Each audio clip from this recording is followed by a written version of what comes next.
नमस्कार दोस्तों, स्वागत है आप सभी का। सेशन स्टार्ट होने जा रहा है। हम लोग बात करने जा रहे हैं इस सेशन में टारगेट सीटेट 2020 की। जैसा कि आपको पता है कि अभी जुलाई में एग्ज़ाम होने वाला था, उसकी डेट कुछ चेंज भी होनी है, पोस्टपोन्ड हो रहा है, लेकिन फिर भी तैयारी के पर्पज़ से आप लोग तैयारी कर रहे होंगे और उम्मीद करते हैं कि अभी तक जो भी मैंने डिस्कस किया है मैथ्स के पार्ट में वो सारी बातें आपको समझ में आई होंगी। आज हम लोग बात करेंगे फरवरी 2016 में जो पेपर हुआ था उसमें मैथ्स की क्या प्रॉब्लम पूछी गई थी, उनको कैसे सॉल्व करना है, और अगर इनसे रिलेटेड एग्जाम में अपकमिंग एग्जाम में क्वेश्चंस आते हैं तो आप कैसे ट्रिक यूज कर सकते हैं। तो आइए जानते हैं पहला क्वेश्चन क्या है आज का। आपके सामने एक प्रॉब्लम मेंशन है, यदि 1001 इंटू 111 बराबर 1,10,000 प्लस 11 इंटू समथिंग, तो हमें बताना है कि रिक्त स्थान पर क्या आएगा। तो आपको यहाँ पर जो मल्टीप्लाई है, जो प्रोडक्ट है, उसको दो पार्ट में ब्रेक किया गया है, वही ब्रेकिंग हमें समझनी है। तो बहुत बेसिक तरीके से हम आपको समझाते हैं। सबसे पहले आप समझिए ज़रा, 1001 इंटू 111, अगर आप इसको सिंप्लीफाई करते तो जो टोटल वैल्यू आती वो क्या होती,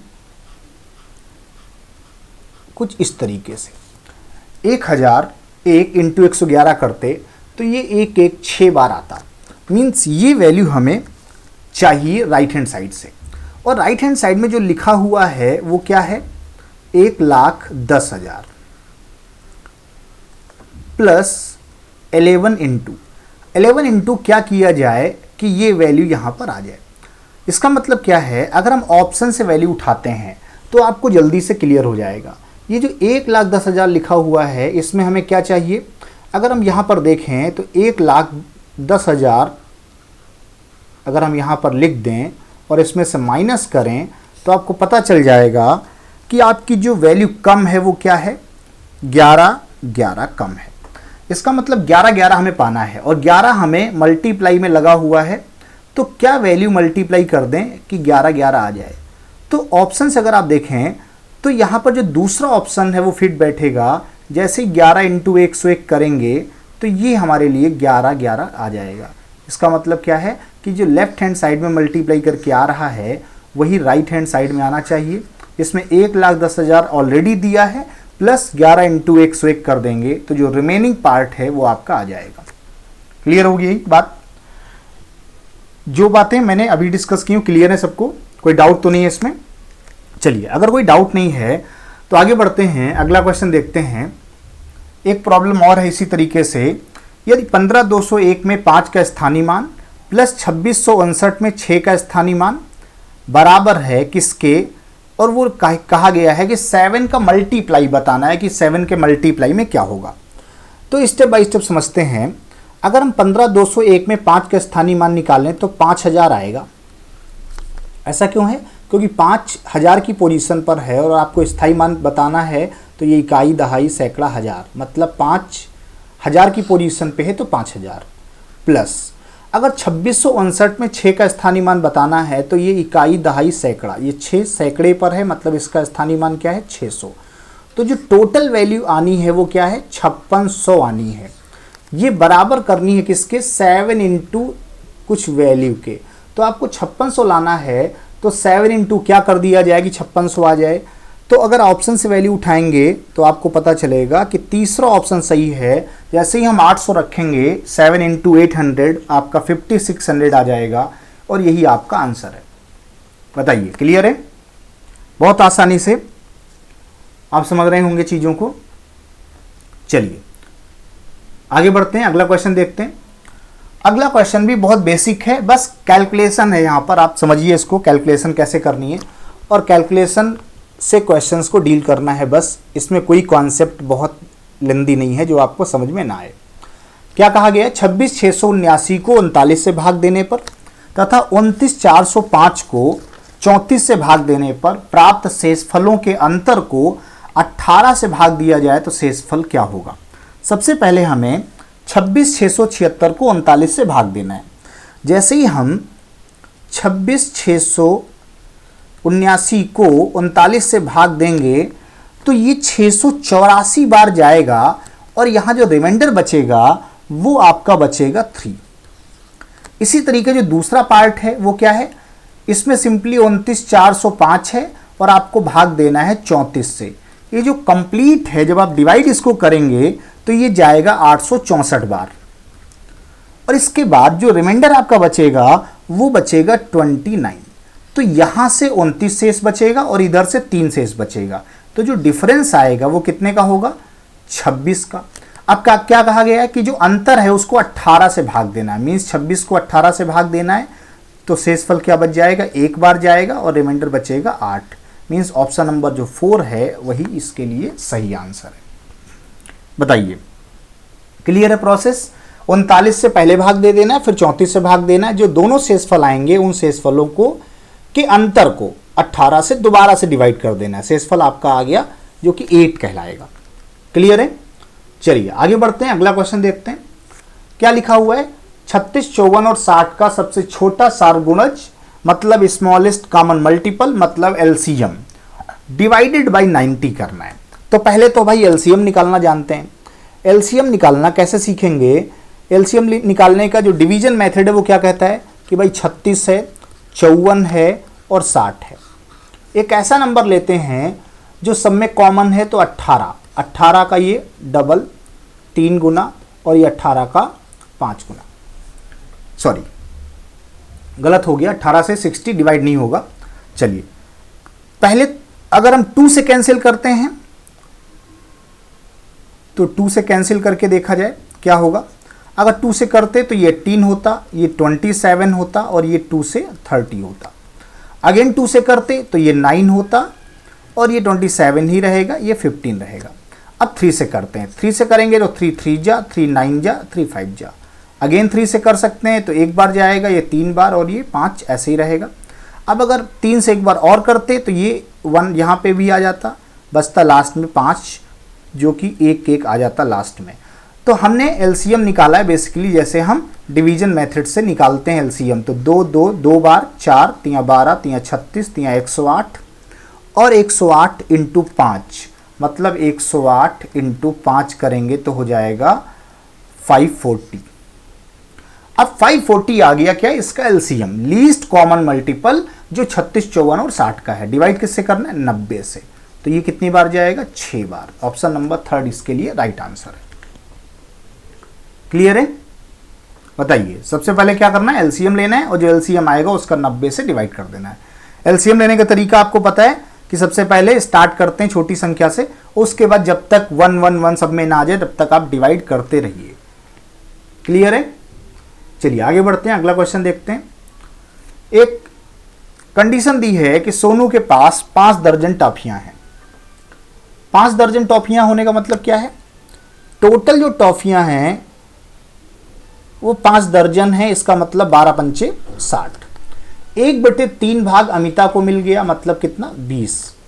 2/5 इसका मतलब 1/3 20 हो गया। 2/5 भाग अनिल को 2/5 भाग किसका, इसी 60 का। अगर 2/5 निकालेंगे तो ये कितना हो जाएगा, 12 का डबल 24। 20 हो गया, 24 हो गया। अब बचा क्या, 1/12 भाग हमीदा को दिया गया। इसी 60 का 1/12 निकालेंगे हमीदा को तो क्या होगा, 5 टॉफियां हो गई, 24 हो गई अनिल के पास और 20 हो गई अमिता के पास। तो 20, 24 और 5 सबको मिला लीजिए तो ये कितना हो जाएगा, ये हो जाएगा आपका 49 टॉफियां जो हैं वो टोटल जा चुकी हैं। सोनू के पास कितनी टॉफियां बची, कुल कितनी थी 60, बची कितनी 11। तो सबसे पहले जो 5 दर्जन टॉफियां हैं 60, उसका 1/3 हिस्सा निकाला गया जो कि 20 आएगा। 2/5 हिस्सा 24 आएगा और 1/12 हिस्सा 5 आएगा। तो इस तरीके से कुल टॉफियां 49 है जो दी जा चुकी हैं। मीन्स 60 में से 49 घटा देंगे तो बचेंगी 11। ऑप्शन नंबर 1 राइट आंसर है। क्लियर? चलिए आगे बढ़ते हैं। अगला क्वेश्चन क्या है, एक ही माप की 23 बोतलों में 51 लीटर और 750 मिलीलीटर दूध भरा जाता है। तो ऐसी 16 बोतलों में दूध की मात्रा क्या होगी। यूनिटरी मेथड आपको समझना है यहाँ पर कि अगर कुछ जो बोतल दी हैं आपके सामने उसमें कंडीशन क्या है कि अगर 23 बोतलों में 51 लीटर 750 मिलीलीटर, अगर 51 लीटर को, देखो 1 लीटर में आपको पता है कि जैसे हम 1 लीटर की बात करते हैं तो 1000 मिलीलीटर होते हैं। अगर 51 लीटर है तो 51,000 मिलीलीटर होंगे और 750 ऐड कर लेंगे तो टोटल मिलीलीटर हो गए 51,750, जो कि 23 बोतलों में आते हैं। मीन्स अगर एक बोतल कब निकाला जाए कि कितना दूध आएगा तो आपको 51,750 को 23 से डिवाइड करना होगा। और अगर 23 से डिवाइड करेंगे तो ये 23 का डबल 46, यहाँ से बचा 5 और 57, फिर 2 बार जाएगा 46, बचा कितना 11 और ये 5, 23 पंचे 115 और ये 0, मतलब 23 से डिवाइड करके आएगा 2250 ml मिलीलीटर। 2250 मिलीलीटर एक बोतल में आता है। हमें चाहिए क्या, 16 बोतलों में कितना आएगा, तो 2250 इंटू 16 कर दीजिए, तो 16 0, 16 पंचे 80 का 0, 8, 16 दूना 32, 8 40 और 16 दूना 32 और 4 36, 36,000 ml। अगर डिवाइड बाई 1000 कर देंगे तो लीटर में चेंज हो जाएगा, क्योंकि ऑप्शन जो हैं वो कुछ इस तरीके से दिए हैं। तो आपका जो आंसर होगा वो हो जाएगा 36 लीटर। क्लियर है? सबसे पहले मैंने क्या किया है, टोटल कितना दूध था मिलीलीटर में और वो 23 से डिवाइड कर दिया। उससे क्या फायदा होगा, एक बोतल में कितना आएगा ये पता चल जाएगा। अगर एक बोतल का पता है तो 16 से इंटू कर लेंगे, 16 बोतल का आ जाएगा। बात समझ में आ रही है? बताइए, कोई डाउट है अगर इसमें तो दोबारा से रिवाइज करा देंगे। क्लियर है सभी को? चलिए, अगर क्लियर है तो आगे बढ़ते हैं। एक और क्वेश्चन आया, किसी मानचित्र पर आधा सेंटीमीटर की दूरी भूमि पर 200 किलोमीटर की दूरी को निरूपित करती है। मतलब क्या है, जैसे आप पैमाना देखते हैं, कोई नक्शा देखते हैं तो वहां पर पैमाना लिखे होते हैं कि भाई आधा सेंटीमीटर इसमें जो दिखाया जा रहा है वो 200 किलोमीटर की दूरी को प्रेजेंट करता है। तो अगर हमें 1800 किलोमीटर की दूरी को प्रेजेंट करना होगा तो मानचित्र पर उसे कितने सेंटीमीटर का निरूपण करना होगा। तो जब आधा जो है वो 200 के बराबर है तो 1800 किलोमीटर जाना है, मतलब 9 गुना जाना है। तो ऐसे ही आधे को हमें 9 गुना करना होगा। इसका मतलब आधा आधा अगर 9 बार करेंगे तो 4.5 हो जाएगा। मीन्स 4.5 सेंटीमीटर इसके लिए राइट आंसर है। सिंपल सी बात है, 200 का 9 गुना 1800, इसीलिए आधे सेंटीमीटर का 9 गुना करेंगे तो 4.5 सेंटीमीटर आ जाएगा, जो कि राइट आंसर है। क्लियर? चलिए आगे बढ़ते हैं। एक मेंसुरेशन की प्रॉब्लम है, ये भी डिस्कस कर लेते हैं। मेंसुरेशन की प्रॉब्लम जब भी आप सॉल्व करें पहले फार्मूले जरूर आप याद रखें। कुछ बेसिक फार्मूले आपको ऑलरेडी आते ही हों तभी कर पाएंगे। यहां बात हो रही है आयत की। आयत समझते हैं आप, एक लंबाई और एक चौड़ाई। इसमें 48 और 21 दिया है, लंबाई 48 दी है और ये चौड़ाई इस तरीके से 21 दी है। कंडीशन क्या है, किसी वर्ग की भुजा इस आयत की लंबाई का 2/3 है। इसकी जो लंबाई 48 है इसका 2/3 वर्ग की भुजा है। 2/3 निकालेंगे तो 3 से 16, 16 का डबल 32, मतलब जो वर्ग है उसकी भुजा क्या आ गई 32। अब इनके क्षेत्रफलों का योग बताना है। तो पहली बात तो जब आप 48 इंटू 21 करेंगे तो एरिया आ जाएगा, क्षेत्रफल किसका, आयत का। और जब आप कहेंगे कि भाई वर्ग का एरिया बताइए, क्षेत्रफल बताइए, तो ये क्या होगा, ए स्क्वायर, मतलब 32 इंटू 32। तो 32 स्क्वायर तो आपको पता ही है 1024 होता है। हाँ, 48 इंटू 21 क्या होगा ये आप मल्टीप्लाई करके देख लीजिए। तो 48 इंटू 21 करने के लिए 8 1 जा 8 हो गया, ये 8 दूना 16 और 4 1 के 4, 16 4 20, 2 कैरी हो गया, 4 दूना 8 और 2 10, मतलब 10 24 में 1008 आप जोड़ेंगे तो ये हो जाएगा आपका 20 और 32। इसका मतलब ऑप्शन नंबर 4 जो है वो राइट है। तो पहले क्या करना है, एरिया निकालना है, क्षेत्रफल का एरिया निकालना आयत का। और जो आयत का एरिया है वो क्या होता है, लंबाई इंटू चौड़ाई। और बात वर्ग की है तो वर्ग का जो क्षेत्रफल है वो होता है ए स्क्वायर, मतलब भुजा स्क्वायर। वर्ग की भुजा है क्या, इस लंबाई का 2/3 है, तो 48 का 2/3 निकालिए, 32 आ जाएगा। दोनों एरिया आ चुके हैं, दोनों का हमें चाहिए योग, मैंने ऐड कर दिया, आपके सामने आंसर है। क्लियर होगी बात? चलिए क्लियर है तो एक और क्वेश्चन देखते हैं। इसी क्रम में क्या है, एक बार आप भी पढ़ लीजिए इसको, फिर मैं डिस्कस करता हूं।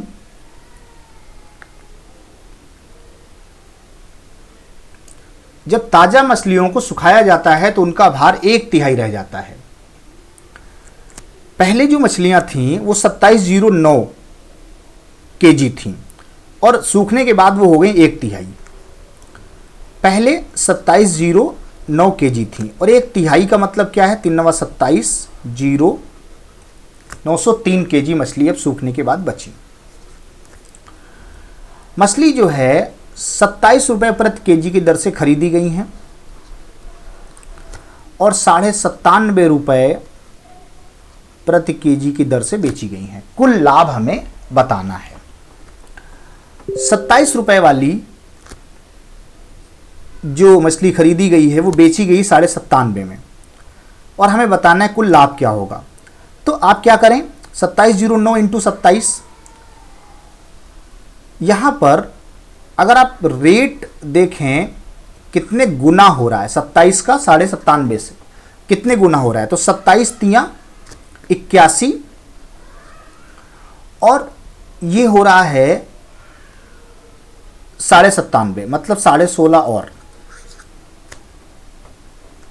मीन्स लगभग जो रेट है ना वो कम से कम इधर 1/3 वेट कम हुआ है, बट जो रेट है ना वो 1/3 3 गुने से ज़्यादा चेंज हो रहा है।